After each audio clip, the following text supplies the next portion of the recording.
Now, the idea of the festival is to bring lots of different genres together, and something we've been trying to work on that's very special is, as you can see around you and as you'll go around today, it's a wonderful, wonderful sort of feeling of historical society and life. Fayre Times Festival is a new concept where we're bringing reenactors, role players, airsofters, tabletop role players. We're bringing them all together and we're giving them a chance to share ideas, to show the public what they do, how the public can join in. So you've got reenactors here looking like me, you've got Vikings and medieval people, and the idea is really is to come along and have lots and lots of fun and enjoy the day.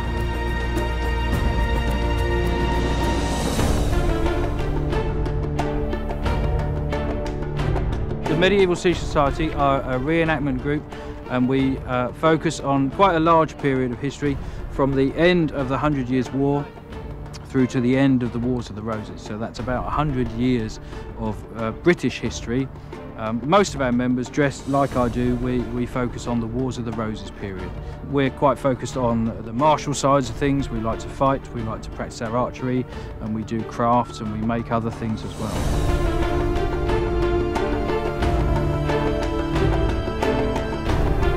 Historically, a longbow would be 150 pounds in draw weight, and that is one like this one.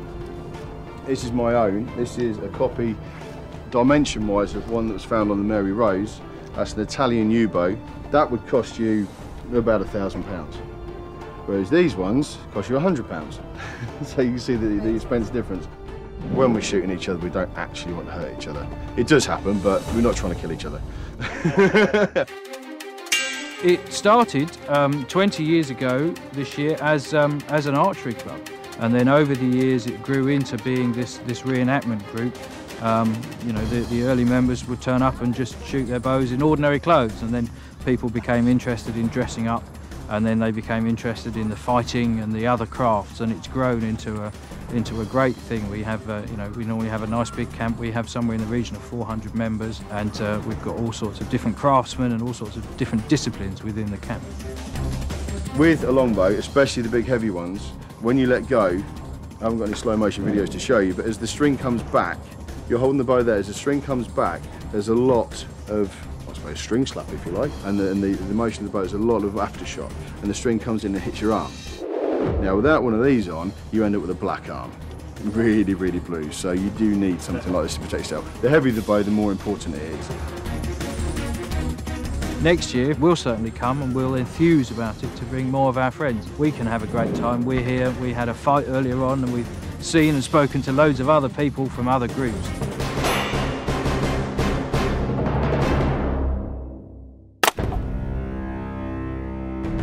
I joined the Viking Society after it had only been running for about 7 years, and most of the fighting in the early days was developed either through martial arts, or some of the reenactors had done other periods of reenactment and so had some combat experience from doing medieval or English Civil War period reenactments. There wasn't a single unified system of combat when I joined, and we just developed it into the combat system that the Army of Jomsborg, which is one of the main Viking groups, now uses. We have fighters all over the world, and one of our chapters is in Austin. So I spend about 5 or 6 months each summer based out of London, going off and doing fighting expositions with other members of the group in different markets in the UK and in Europe both.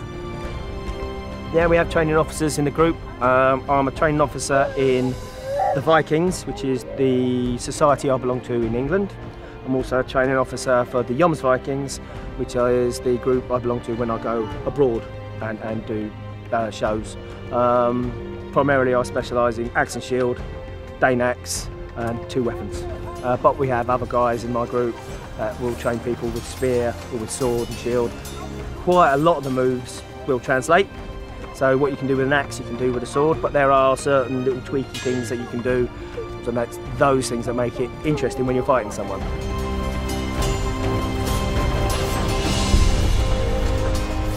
I think it's like anything else, you know, everyone's got their jobs and they're doing their weekly thing, and it gives them a chance to come out and maybe escape a bit. For us that do the Vikings, there's an element of that, but most of us think of it less as like an escapism and more as like a assimilating and being a modern Viking, as opposed to like, you know, I'm playing some historical figure from 1,000 years ago. I don't really go at it like that. I think of it more as like an opportunity to explore the culture and show like a modern take on it. Mostly, the early LARP was based on fantasy, so it was a live-action Dungeons and Dragons, whereas Re-Enactment usually picks a period of history and tries to recreate that. Although nowadays a lot of the LARP societies do try to be more historically based, so there's a strong crossover. There are certainly overlaps. I mean, the historical side of LARP, there are systems who are very, very historically accurate, aside from the fact, obviously, the weapons are made out of foam and latex rather than metal. If you go into a LARP battle, you never know who's going to win. If you reenact the Battle of Waterloo, you pretty much know who's going to win. It's very story-based. You come up with a character and a world is created around you, which you can then react to. I love it for that, because it's something truly creative about it. I don't want it to become an incredibly serious thing. But at the same time, I think we need to work together. If I'm honest, I've never been to a festival before with this many different things. They tend to focus very much on one thing. Where I think this is different is where it's bringing everything together under one roof to say, this is what's there. Take a look around. Which bit are you interested in? Finding the bit that you enjoy the most and running with it is just fantastic.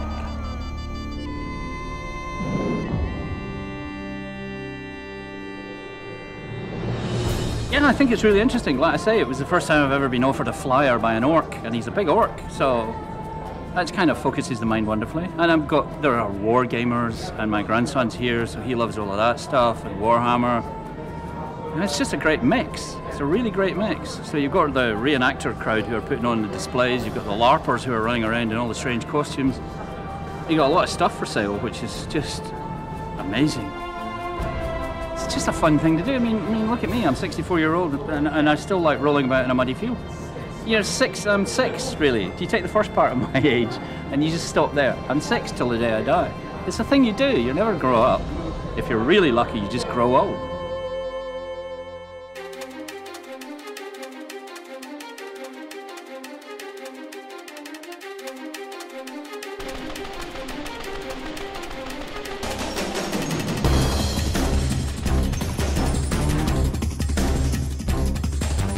We're the Devils in Red, yeah, and we portray basically special forces regiments throughout the war from 39 to 45. We do portray normal infantry regiments, but our speciality is special forces. It's just kind of like through other groups you get to know people, and then through your own interests you start a group, and then you just build people into it because they're interested in the history of whatever they're portraying. As much as we teach people, we learn ourselves. We're constantly learning new things that are, you know, forgotten through history about things. A particular portrayal we do is Raid Support Regiment, and not many people know about it, and we still know very little of the regiment itself. So we're constantly learning, and what we learn, we teach.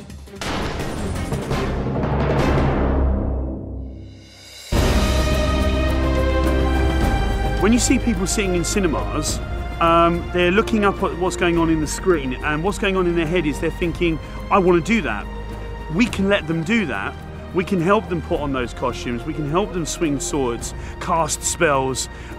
They can actually turn their fantasies into reality, and they can do it safely, in a controlled environment where they get to be themselves, they get to allow their inner child out, and they get to have fun. They don't just have to watch it happen on screen, they can be their own heroes.